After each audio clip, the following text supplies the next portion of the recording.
زي ما دخل الفرن زي ما طلع ما شاء الله.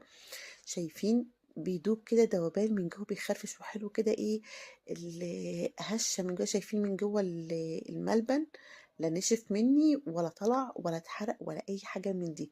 لون الكحكاية حلوة جدا، مفيش احسن من الطرق بتاعتنا بتاعت زمان.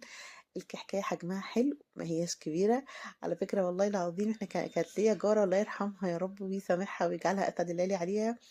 كانت ام جارتنا وفي نفس الوقت كانت قاعده معانا في نفس الدور، يعني كان لها شقه لوحدها.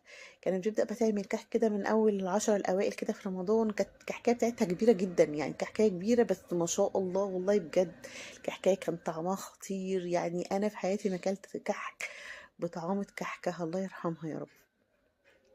زي ما انتوا شايفين كده الكحك حلو قوي، وطالع طعمه حلو وريحته حلوه قوي. انا راضيه عن الطريقه بتاعتي دي، مش بغيرها ومش بعتمد اي طريقه تانية غيرها.